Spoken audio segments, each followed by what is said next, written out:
आपला प्रभू येशू ख्रिस्त म्हणाला, हे इस्रायल आहे, आपला देव परमेश्वर आणि परमेश्वर आहे, आणि तो आपला देव परमेश्वर आहे, संपूर्ण अंतकरणाने आहे, संपूर्ण जीवाने, संपूर्ण मनाने, संपूर्ण शक्तीने प्रीती कर. ही पहिली मुख्य आज्ञा आहे. त्यासारखी दुसरी एक आहे, तू आपल्या शेजाऱ्याला पदार्थाची प्रीती कर. या दुसरी कोणती आज्ञा मोठी नाही. या दोन आज्ञांवर सर्व नियमशास्त्र व संदेशांचे ग्रंथ अवलंबून आहे. हे प्रभू आम्हाला द्या आणि आमच्या सर्व आज्ञा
81.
ही अंगीकारल्या पाहिजे.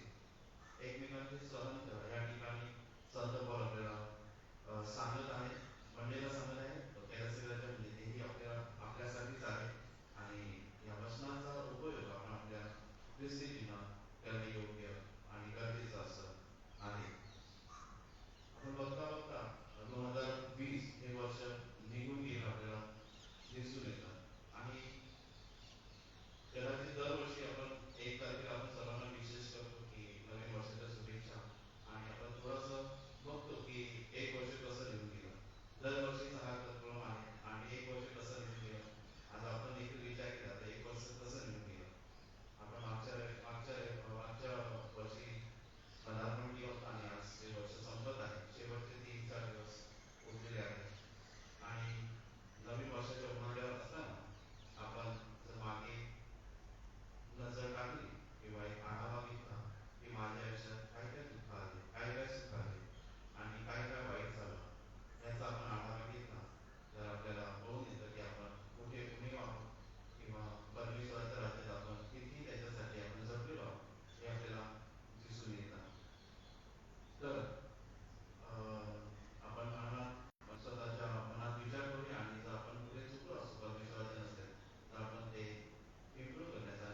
उभे करणे हे गरजेचं आहे. पण एक भयंकर गंभीर समस्या आहे. जीवनाची अनिश्चितता मानव निश्चितच विसरतो. आणि म्हणजे मानव कसा आपल्या स्वतःच्या बळावरती तो सर्व काही करण्याचा प्रयत्न करतो.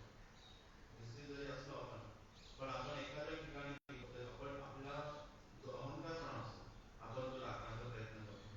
पण तुम्ही फक्त ख्रिस्ती नावाचे न होता, जसं येशू ख्रिस्ताने आपल्यावर प्रीती केली, आपल्यावर प्रेम केलं, एकमेकांवर तुम्ही प्रीती करा, एकमेकांना क्षमा करा, या ठिकाणी सांगण्यात आलेलं आहे. आणि काही ठिकाणी माणूस विसरून जातो की म्हणजे तो अमरत्व असल्यासारखे जीवन जगतो की मला काही होणार नाही, मी अमरत्व आहे, मला कधीही काही होणार नाही, मी आज आहे चांगला, आज जरी वाईट होतं तरी उद्या मी चांगला होऊन जाईल. पण घटना ही कधी येईल आपल्याला माहित नाही, आपली शेवटची घटना. तर आपण त्यासाठी जागून राहायला पाहिजे आणि प्रत्येक वेळेस ख्रिस्ताला स्मरण केलं पाहिजे. मनुष्य स्वार्थ, हेवा, द्वेष, स्वतःचे गौरव, बेकायदेशीरपणे वागणे आणि त्यामुळे प्रेम, दया, नम्रता, आराधना इत्यादी केवळ नावाचीच राहिली आहे. म्हणजे हे फक्त नावासाठी आहे की प्रीती करावी, प्रेमाने वागावे वगैरे. तर या पार्श्वभूमीवर बायबलमधील वचनाची आपण या ठिकाणी आठवण करून देऊ इच्छितो मी की स्तोत्रकर्ता दावीद स्वतः त्याच्या स्तोत्रामध्ये लिहितो, स्तोत्र 90:12 मध्ये काय म्हणतो दावीद? आमचे आयुष्य खरोखर किती छोटे आहे ते आम्हाला शिकेल, म्हणजे आम्ही खरेखुरे शहाणे बनू शकू. सोप्या भाषेत आपण या वचनाचा उलगडा केला तर आयुष्याच्या क्षण बंधुतेची आम्हाला जाणीव करून दे, म्हणजे आम्ही तुझ्या आज्ञेनुसार, म्हणजे देवाच्या आज्ञेनुसार आपण वर्तन करू, आपण त्यानुसार वागण्याचा प्रयत्न करूया, असं या ठिकाणी दावीद म्हणत आहे. आणि जगात आपण बघतो की अनेक शास्त्रज्ञ होऊन गेले, भौतिक शास्त्रज्ञ देखील होऊन गेले आणि त्यांनी बेरीज वजाबाकी करून वेळ का ठरवतात. म्हणजे कॅलेंडर जर आपण बनवायचं केलं तर ते शास्त्रज्ञ लोक आहेत ते वेळ का बघतात. आज आपण बघतो की पाऊस येण्याची आपल्याला आधीच इंटिमेशन देऊन जातं की पाऊस येणार आहे. हे काय झालं, शास्त्रज्ञांचा अभ्यास झाला की इकडून ढगा आले तर इकडे ह्या ठिकाणी यावेळी पाऊस पडेल, त्या भागात पाऊस पडेल. हे शास्त्रज्ञांचं फक्त हे भौतिक शास्त्रज्ञ आहे. पण अजूनपर्यंत मानवी जीवनाचे गणित त्यांना सोडता आले नाही. काही शास्त्रज्ञ होऊन गेले, त्यामध्ये स्टीफन हॉकिंग जे जगप्रसिद्ध भौतिक शास्त्रज्ञ आहेत, त्यांनी सांगितलं की या जगात देवच नाही. पण हे चुकीचं आहे, कारण की आपण उत्पत्तीपासून आपण जर शास्त्र म्हणजे शास्त्राचं भाषण केलं तर आपल्याला दिसून येतं की परमेश्वराने पृथ्वी आणि जग निर्माण केलं वगैरे वगैरे आणि पुढे. आणि या ठिकाणी स्टीफन हॉकिंग सुद्धा म्हणतात की देव नाही. तर आपल्याला सूत्र करता दावीद काय म्हणतो, सूत्र 41 आणि पहिल्या वचनात रेफरन्स आहे, सूत्र 41 आणि पहिलं वचन, मूळ माणूस मनातल्या मनात म्हणतो की देव नाही. म्हणजे या ठिकाणी असे अनेक लोक असतात ख्रिस्ती व्यक्तींमध्ये पण, कदाचित कदाचित काही लोक एक स्तरावर येते, एक वेळ येते त्यांच्यावरची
परमेश्वरा